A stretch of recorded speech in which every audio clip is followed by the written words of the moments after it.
Hello guys, welcome to Throne Academy. நம்ம இன்றைக்கி இந்த வீடியோ பதிவில் ஜனவரி 19க்கான நடப்பு நிகழ்வுகள் தான் பார்க்க போகிறோம். பாருங்கள், ஃபர்ஸ்ட் நியூஸே கேலோ இந்தியா விளையாட்டுப் போட்டிகள் ஆரம்பமானது அப்படின்னு சொல்கிறாங்க. ஜஸ்ட் நோட் பண்ணுங்கள் பார்க்கலாம். 19 முதல் ஜனவரி 19 31ஆம் தேதி வரைக்கும் நடக்க போகுது. ஒரு 4 நகரங்கள், சென்னை, கோவை, கோயம்புத்தூர், அடுத்தது திருச்சி, அடுத்து வந்து பார்த்திங்கன்னா மதுரை. இந்த 4 நகரங்கள்லையும் வெவ்வேறு போட்டிகளை நடத்த போகிறாங்க. கிட்டத்தட்ட 26 வகையான போட்டிகள்ங்க, 26 வகையான போட்டிகள் நடத்த போகுதுன்னு சொல்லியிருக்காங்க. இதை மட்டும் நோட் பண்ணி வைங்க, போதுமானது. நம்ம சொல்லியிருந்தோம் ஈரான் மீது பாகிஸ்தான் ஏவுகணை தாக்குதல். கண்டிப்பாக சொல்கிறேன், திருப்பி பார்ப்போம். என்னென்னா ஒன்றுமே இல்லைங்க, நான் இப்போ சொல்லிடுறேங்க. பாருங்கள், இந்த இடத்துல பாகிஸ்தான் இருக்குது, இந்த இடத்துல ஈரான் இருக்குது, இந்த இடத்துல பலுஜிஸ்தான் இருக்குது. இப்போ என்ன சார், இந்த இடத்துல பலுஜிஸ்தான்னா, இப்போ நம்மளது இங்கேயும் பலுஜிஸ்தான் இருக்குது, இங்கேயும் பலுஜிஸ்தான் இருக்குது. இப்போ பாகிஸ்தானில் பார்த்தீங்கன்னா பஞ்சாப் இருக்கா, இந்தியாவிலையும் பஞ்சாப் இருக்கா, அதே மாதிரி தாங்க. அந்த 2 இடத்துல இருக்க ஒரு பெரிய பிரச்சனை இப்போ பெருசாகிட்டு இவங்க மாற்றி கொண்டு போடுறாங்க, இவங்க மாற்றி கொண்டு போடுறாங்க. பிரச்சனை பெருசாகி உயிரிழப்புகள் 9 பேர் ஆகிடுச்சு. மற்றபடி நீங்கள் தெரிஞ்சு வச்சுக்கிட்டா போதுமானது. நம்ம பலுஜிஸ்தானத்தில் எல்லை காந்தி என்று அழைக்கப்படுவர் யார்? கான் அப்துல் கபார் கான் அப்படின்னு சொல்லக்கூடியவர். தெரிஞ்சு வச்சுக்கோங்க இன்ஃபர்மேஷனில். அடுத்தது, இந்த இனிய உளவாக இன்னாத கூறல் அப்படின்னு சொல்கிறாங்க. இது நிறைய ஆர்டிக்கல் கொடுத்துருப்பாங்க, தெரிஞ்சிட்டா போதும்.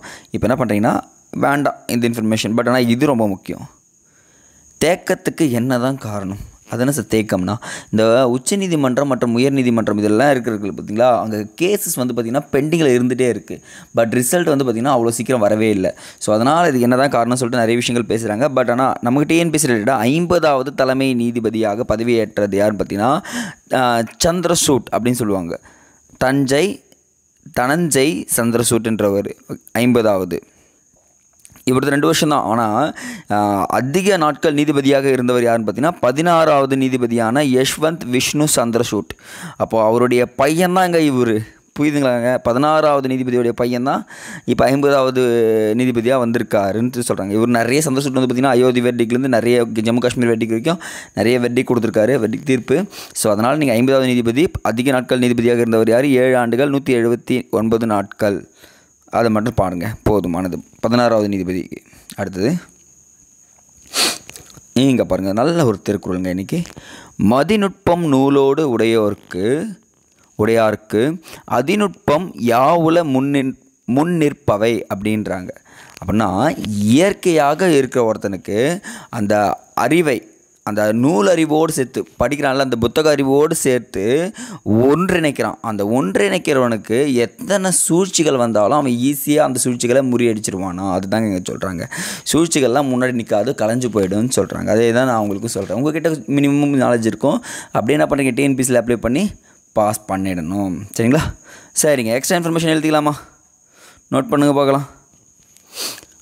சமூக நீதி சிலை கிட்டத்தட்ட எவ்வளோ அடின்னு பார்த்தீங்கன்னா 206 அடிங்க. ஆந்திரா மாநிலத்தில் வந்து பார்த்திங்கன்னா போட போகிறாங்க. ஆந்திரா மாநிலத்தில் நிறுவப்பட உள்ளதுன்னு சொல்லியிருக்காங்க. அப்போ சமூக நீதிக்கான சிலை ஆந்திராவில் உள்ளது. எத்தனை அடி? 206 அடி. அம்பேத்கர் அப்படின்னு ஞாபகம் வச்சுங்க, மறக்க மாட்டீங்க எப்பவுமே. அடுத்தது, நேர்மையான பிரதமரின், இங்கே பாருங்கள், இன்றைக்கி நீங்கள் ஒரு விஷயம் பார்க்கணும். இன்றைக்கான கேள்வி என்னென்னு பார்த்தீங்கன்னா, பிரதான் மந்திரி ஆவாஸ் யோஜனா எந்த ஆண்டு தொடங்கப்பட்டது, அதனுடைய இலக்கு என்ன அப்படின்றத கமெண்ட் செக்ஷனில் கமெண்ட் பண்ணுங்கள். ஏன் சொல்கிறேன்னா, இங்கே கொடுத்துருக்காங்க மகளிருக்கு அதிகாரம் அளிக்கும் அப்படின்னு சொல்லுவாங்க. மகளிர் வந்து பார்த்திங்கன்னா குடும்பத்தில் தலைவியாக இருக்குன்னா ஃபர்ஸ்ட் ஆஃப் ஆல் அவங்களுக்கு சில விஷயங்கள்லாம் கவர்மெண்ட் பண்ணாங்க. அதுதான் பிரதம மந்திரி ஆவாஸ் யோஜனாவும் சொல்கிறாங்க. சரி, டேட் மட்டும் திட்டத்தை பற்றி சொல்லுங்கள். அது ஒரு ப்ரீவியஸ் இயர் கொஷின் கூட. அடுத்தது ரொம்ப ரொம்ப இம்பார்ட்டன்ட்ங்க, தமிழகத்தில் குழந்தைகள் இறப்பு விகிதம் அப்படின்னு சொல்கிறாங்க குறைஞ்சிருக்குங்க. ஏன்னா ஒரு 1000 குழந்தைகளுக்கு எத்தனை குழந்தைகள் இறக்கலான்னு சொல்லிட்டு பார்ப்பாங்கல்ல. அப்போது 8.2% என்ன இருக்குன்னு பார்த்தீங்கன்னா குறைஞ்சிருக்குன்னு சொல்கிறாங்க. அப்போது போன தடவை வந்து பார்த்திங்கன்னா 13% இருந்துச்சு 2020. 1000 குழந்தைகளுக்கு 13% இருந்தது. இப்போ எவ்வளோ குறைஞ்சிருக்கு? 8.2%. பரவாயில்ல. அப்போ பிறக்கும் போதே இருக்கும் குழந்தைகள் எண்ணிக்கை குறைஞ்சிருக்குன்னு சொல்கிறாங்க. அதுக்கெல்லாம் ஒரே காரணம் நியூட்ரிஷன் தான். அடுத்த எக்ஸ்ட்ரா இன்ஃபர்மேஷன் சொல்கிறேன். நிறைய இன்ஃபர்மேஷன் இருக்குங்க, விட்டுறக்கூடாதுங்க. கேள்வியும் கேட்டாச்சு, இன்னொரு கேள்வியும் கேட்டுடலாம். அப்போது இங்கே என்னென்னு பார்த்தீங்கன்னா டிஎன்பிசி மையங்களாக இருக்கட்டும், மத்திய அரசு மையங்களாக இருக்கட்டும், 16 வயதுக்கு உட்பட்டவர் பயிற்சி மையங்கள் சேர்க்கக்கூடாதுன்னு சொல்லிட்டு மத்திய அரசு கட்டுப்பாடு வச்சுட்டாங்க. அதுக்கப்புறம் அதை மீறினாங்கன்னா கண்டிப்பாக அவங்க மேலே ஆக்ஷன் சிவியராக இருக்குன்றத சொல்கிறாங்க.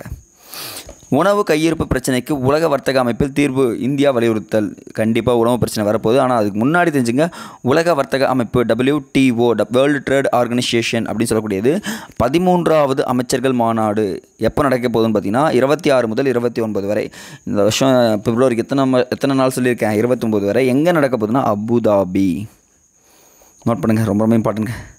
அபுதாபியில் நடக்கப் போகிறது. அப்போ எக்ஸாம் பாயிண்ட் ஆஃப் வியூவில் இது முக்கியம். பிளேசஸ் மட்டும்தான் கேட்பாங்க.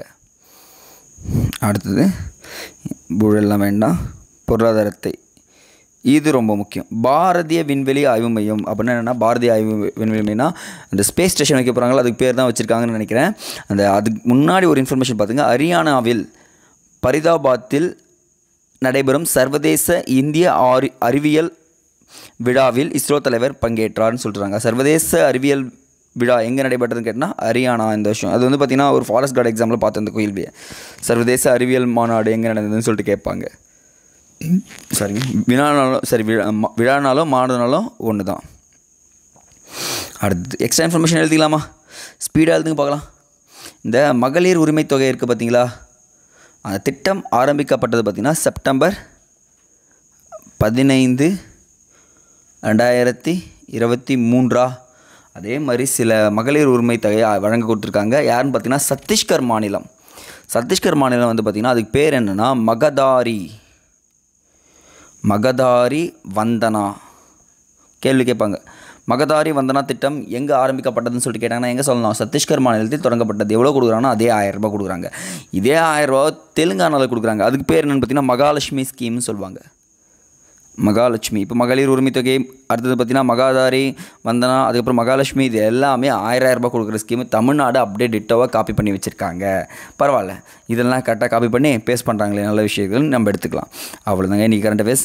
டெய்லி கரண்ட் அஃபேர்ஸ் பார்த்துட்டே இருங்க. என்றைக்காச்சும் ஒரு நாள் இது எல்லாமே உங்களுக்கு உதவுன்றதை நம்ம சொல்லிடுறோம். அடுத்த வீடியோவில் சந்திக்கலாம். நன்றி.